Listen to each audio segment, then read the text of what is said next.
Welcome to this press conference here in Vienna. It's a great pleasure to be here with our political group. I'm going to give the floor now to our group chair, Irache Garas, and then after that, Andreas Schieder, the leader of the SPO delegation in the European Parliament. Our chair will speak Spanish, so please use your headsets if you need to. And after our two speakers have spoken, we'll move on to your questions. Irache, you have the floor. Thank you. Good morning, everyone. Thank you very much for taking part in this meeting, in this press conference. Now, within our agenda for this week, we did want to have a possibility to share with everyone and to have this opportunity to express the reason why we're here this week in Vienna, what type of work we're working on as the Social Democrat group as we look at the challenges before us. Now, first of all, I would like to answer a question that perhaps is in the minds of many of you, and that is why? Why Vienna? Why Austria?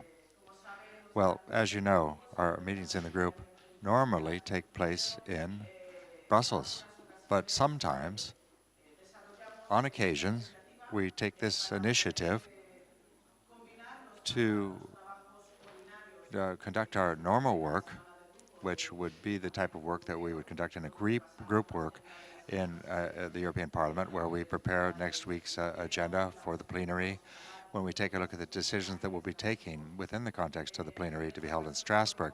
But this time, as always, when we don't do that normal work in Brussels, we do that for a number of reasons. This allows us to better understand a country, to better link our work into the lives of member states, and then also to develop a number of different activities in the city in which we choose to meet. We meet with organized civil society. We also take advantage of this visit to learn more about what's happening. We organize events. For example, yesterday we visited a women's center from the Vienna City Hall. It's very important for us to stay close. It's important that we know Europe's citizens. I mean, the European Parliament is made up of political groups, and we face common challenges. It's good for us to get to know the citizens. Now, Vienna. Vienna is a city which is very important. It's been important historically in terms, and then we have Mayor Lubin and then also the SPO's leader, Palmela. It's very important also to have support for our families. It's been important also to see what they have done to support families through this period of COVID. It's very good for us to actually see in our political family actually how policies play out at the local level, to see how this convergence and development then of our common values. This is an interesting time, a difficult time within the European community. Now we've gone through these 2 tough years of the pandemic. It's a time really which is very complex. For the first time in the history of the European Union, we find ourselves immersed in a war with the illegal invasion of Russia and of Ukraine. It's had tremendous impact, tremendous consequences, beyond just social and economic consequences. Now, from the outset of the conflict on the 24th of February, our group's position has always been very clear. We are in favor of the defense of Ukraine, of Europe's values, and of democracy, because really more is at stake than just a military invention. This is also an attack on the fundamental values and principles of the European Union. That's why our position has been very clear from the outset. We've called for unanimity. in Europe. We've called for support for Ukraine, but we've also been very aware of the fact that all the different measures that we have taken throughout these months to have to do with, in particular, sanctions on Russia, are going to have social and economic impacts. That's a fact and a reality today in Europe. Here, the Social Democrats have a lot to say. Particularly, we have a lot to call for in terms of actions. And we see that we have countries where we have social democrats in power. Well, support measures are being adopted to vulnerable families, measures to industry, and support measures to help people deal with inflation and the increase in energy prices. That's the major problem that we find ourselves confronted with today. We're also aware of the fact that we need to have a European response to all these challenges. We can't just simply depend upon the political will of a given government or another. We need to have, at a European level, a European response. That's why we have been working when it comes to this problem. Today, we're starting a campaign in all the countries of the European Union. Here, we're starting the campaign here today, here in Vienna, here with Andreas in Austria, but it is something that is going to be European-wide. It's going to be launched in every country of the European Union. We're calling it the Brings the Bills Down. We're aware of the fact that European families today are having to face inflation. And we are insisting that the governments of the European Union need to take action here to mitigate the economic and social challenges. Now, the Social Democrat group is calling for a European check for energy. A European check for energy to help households in Europe. We have been working on the budget possibilities within the European budget. There is some leeway. There is scope for us to take steps here, and Europe can implement this initiative, a European check for energy for households of Europe that will help them deal with this increase in energy prices. Citizens shouldn't have to make a choice between paying their a heating bill or paying to put food on the table. We've got to do something here. It's important. If we don't act, well, I think that mistrust in the European project of households will simply be an increasingly large problem in the coming times.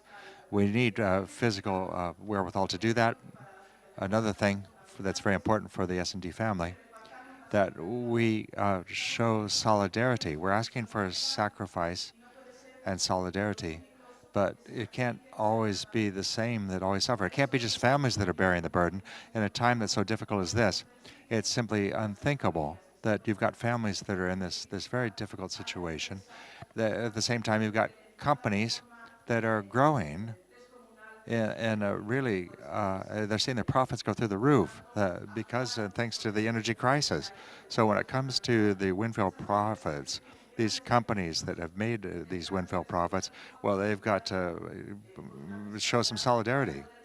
Taxes should be used so that the wealth that's being generated can be redistributed. So those are the ideas that we're working on.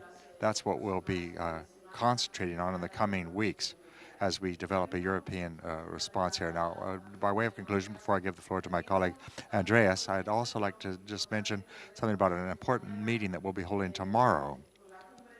That's the Progressive Alliance with the Western Balkans. Now, this summit will be used to send out a very clear message to the enlargement. This is the way that we can consolidate and extend democracy, freedom, peace, and prosperity in our continent. The countries of the Western Balkans have been waiting so long to enter the European Union, deserve our entire support. We need to support them in this process and help them through the reforms. It should be fair. The European Union should keep its word when they do the necessary reforms. Now, yes, that we had North Macedonia and Albania. We understand that they need our support. They need our support through reforms to not keep our promises can only lead to frustration. And the citizens will lose faith in the European project if we don't do that. So a lot of responsibility on our backs. And here my colleague Andreas has been working for quite a long time now on these issues. Before I give him the floor, on behalf of the entire Socialist and Democrats group, I'd like to thank him and thank the Austrian delegation for all the work they've done, all the support they've given in organizing this week. It's not straightforward. It's difficult to organize an event such as this. We've had excellent cooperation with your delegation. Andreas, thank you. Thank you again. It goes without saying. And I'd like to give you the floor at this point so that you can perhaps touch up some of the important aspects as you see them. Thank you, Raja. Thank you also for choosing Vienna and Austria for your external group meeting. Now, just to the Social Democratic group in the European Parliament is the second biggest group, and there are about 300 people taking part in this event, advisors, representatives from the West Balkan and others. This is a huge meeting that's being held here, and that's so Europe is the guest of Vienna. It's a Vienna which Rache said is a red Vienna. It's an example for social achievements over a long period of time, sustainable development, and a range of other things are done very well here for the people who live here. And it's an example of what one can do for the European Parliament. Think of the European Green Deal. Vienna is a leader in terms of the implementation of that. And this afternoon, we're going to do a range of excursions. We're going to go to the DBS. We're going to talk about sustainable development. We're going to talk about the U5. We're going to talk about water purification. We're going to talk about traffic management, and we're going to talk about social housing and urban planning and urban development, because there too the cost of housing, social housing, is very low here. Secondly, the European Union has been in crisis mode for a long time now.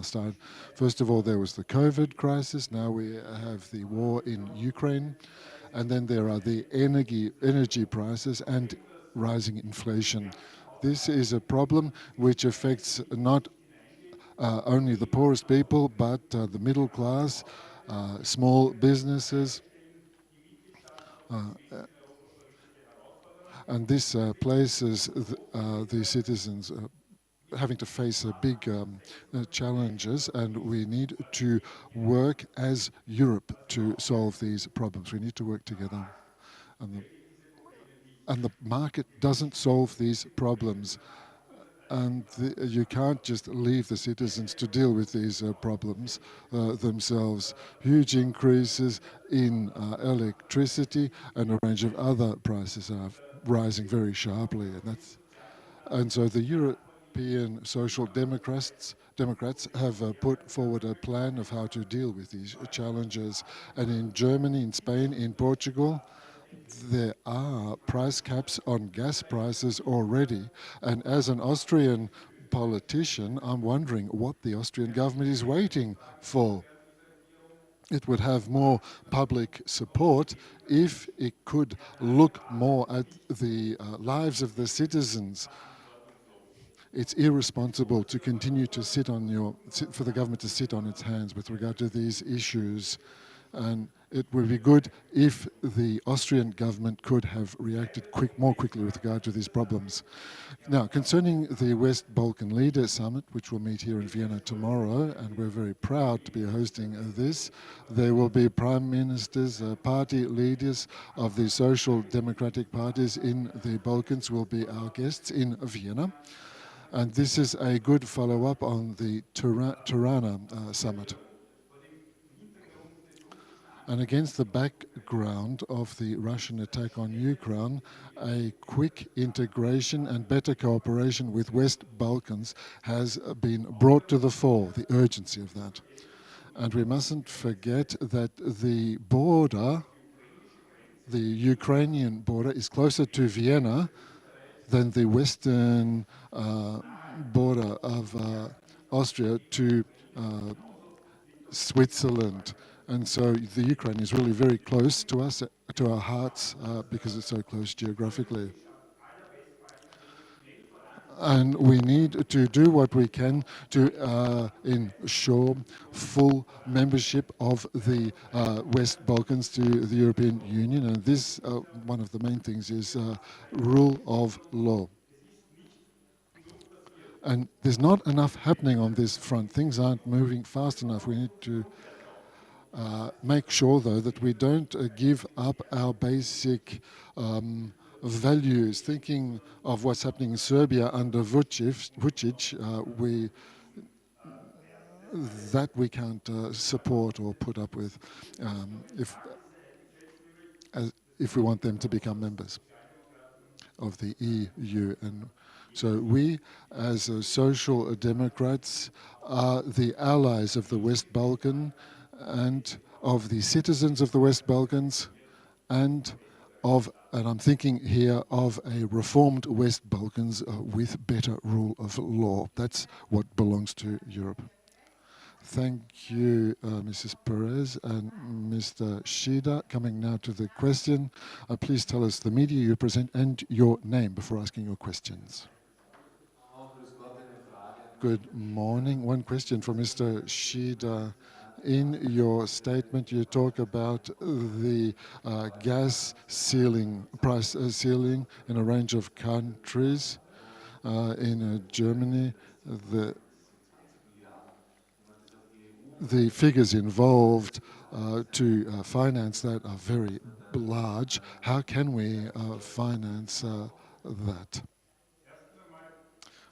First of all, I would have liked this question to be dealt with earlier. Then the people in summer would have had fewer worries about the winter. And the question is, how can we pay for that? Well, quite simply, there are huge profits and we need to tap into those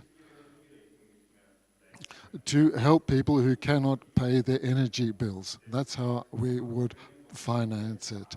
That's the necessary measure. And there are so many examples. And I don't know what the Austrian government needs, what more it needs before acting.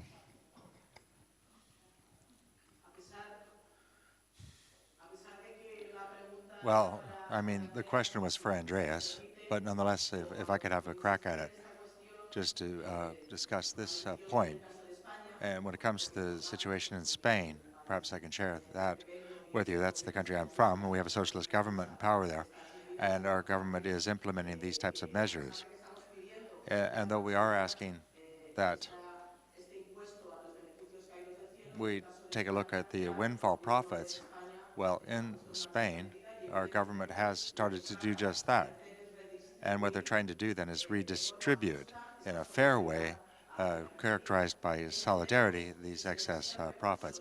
Now, we know that we need resources throughout Europe to help families. This is the measure today that we're calling for in a social democratic group. Now, in the country it's been done, but this needs to be extended to the entire European Union. That's how we can actually provide protection in Europe. Just to stress this point again, in the case of Spain, this assistance is being provided. It's being implemented. And again, it's based on the use of windfall profits. Next question, please. I think there's a question on this side of the room. Maximilian Bigler, Zeit im Bild, concerning the energy check for European households. What figure are you thinking of? Then I'd like to talk about migration. Yeah, could you? My question concerns the European energy check. What figure do you have in mind? The second question concerns migration. Austria wants to block Schengen's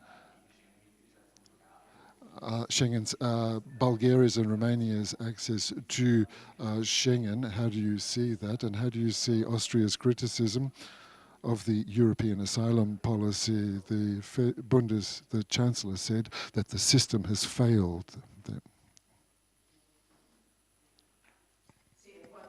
Well, as to the energy check, the European energy check, well, we're studying the budget possibilities in Europe, and we're thinking about 100 million euros as a fund. That could meet about half, that would go directed at about half of European households.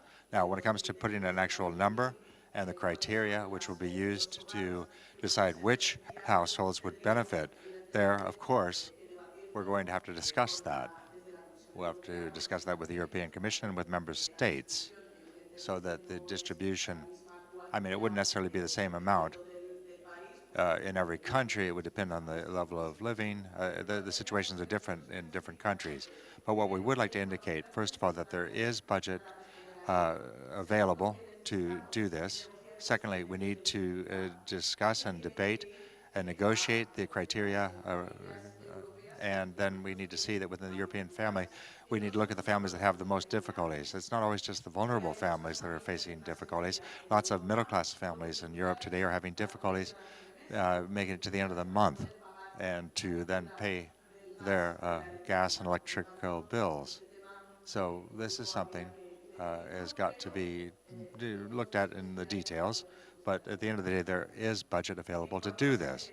Now, when it comes to the S&D group's view on enlargement, well, we absolutely and fully support that these three countries, Bulgaria, Romania, and Croatia, enter into the Schengen area because they meet the criteria which have been laid down to join the Schengen area. And the European Commission has said as much. I think the European Commission has full credibility to take this decision. I don't think it's good that we mix different subjects into this issue. For example, asylum or migration, into something which has nothing to do with the right of European citizens to freely circulate within the European Union. And since they're not at all the same issue, well, we've got to be crystal clear in our position that European citizens from the three countries, Croatia, Bulgaria, and Romania, enjoy the same opportunities and the same rights that any other citizen of the other countries of the European Union enjoy. So I think that we've got to take steps when it comes to asylum and migration. We've got to do what needs to be done, but that's a different set of issues. We're working on those issues as well, but we shouldn't mix the different issues. Are there any further questions?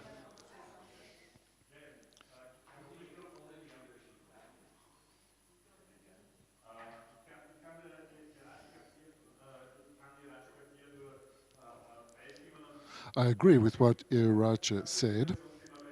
Concerning mediation, there are two things I'd like to say. The first is that it's true that the European asylum system does not work and has failed.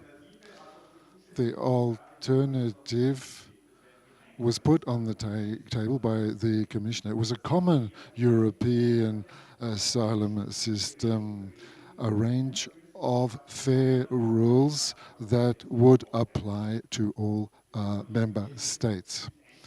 We must remember that there are certain countries in Europe that are stopping that from happening. Those countries that are responsible for the growing Balkan route migration are among those countries. I'm thinking of Hungary. Under Prime Minister Orban, he sends, and Serbia, where President Vucic uses loopholes in the visa system to attract workers from India and neighboring countries. And I don't understand how the how the Austrian politicians are meeting with Mr. Orban and meeting with Mr. Vucic without objecting to the actions of these two leaders. Concerning the Schengen blockade, this is about free movement of citizens, including Austrians.